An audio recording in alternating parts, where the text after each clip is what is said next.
امام حسین رضی اللہ تعالیٰ عنہ کی شہادت ہمیں یہ پیغام دیتی ہے کہ ظالم کے سامنے کبھی بھی سر نہ جھکانا، چاہے ظالم کتنا ہی بڑا شہزور کیوں نہ ہو، چاہے ظالم حاکم وقت کیوں نہ ہو، چاہے ظالم وقت کا بادشاہ کیوں نہ ہو، چاہے ظالم تخت و تاج کا مالک ہی کیوں نہ ہو، چاہے ظالم روب و دبدبہ والا کیوں نہ ہو، چاہے ظالم کے ساتھ لشکر جرار کیوں نہ ہو، ظالم کے سامنے سر نہ جھکانا بلکہ ظالم کے سامنے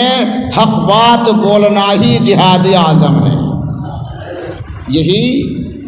ہمارے آقا حسین رضی اللہ تعالیٰ عنہ نے ہمیں درس دیا ہے، ہمیں سبق دیا ہے۔ اس لیے لوگ ہمیں ڈرائیں گے، پریشان کریں گے، اذیتیں پہنچائیں گے، تکلیفیں پہنچائیں گے، ہر طرح سے ہم پر حملہ کریں گے، لیکن ہمیں ڈرنا نہیں ہے۔ حضرت حسین رضی اللہ تعالی عنہ کے عزم و ہمت کو سامنے رکھ کر ظالم کے سامنے حق کی صداقت کی آواز کو بلند کرنا ہے۔ یہی ہم سب کے آقا حضرت حسین رضی اللہ تعالیٰ عنہ نے ہم سب کو پیغام دیا ہے۔ حسین عدل و انصاف کا نام ہے، حسین عزم محکم کا نام ہے، حسین صبر و استقامت کے پہاڑ کا نام ہے، ظالم کے خلاف سینہ سفر ہونے والے کا نام حسین ہے۔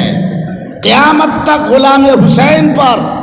ظلم و ستم کی آندھیاں تو چلیں گی، لیکن انشاءاللہ تعالی غلام حسین گھبرانے والے نہیں ہیں، ظالم کے سامنے جھکنے والے نہیں ہیں۔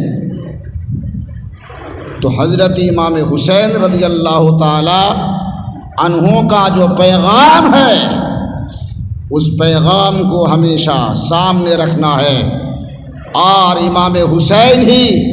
ہمارے لیے بہترین نمونہ ہیں۔ ہمارے آئیڈیل اور ماڈل حضرت امام حسین رضی اللہ تعالیٰ عنہ ہیں، اور ہمیں انہی کے نقش قدم پر ہی چلنا ہے۔ ہمارے بزرگوں نے اس شہادت کے دن میں جو عمل کیا ہے، ان کے جو معمولات میں سے ہیں، ان پر بھی ہمیں عمل کرنا ہے۔ امام حسین کے لیے سینہ زنی کر لینے سے کام نہیں ہوگا، بال نوچنے سے، سینہ زخمی کر لینے سے کام نہیں چلتا ہے، بلکہ امام حسین رضی اللہ تعالی عنہ نے جو طریقہ بتایا ہے اس پر عمل کرنے کی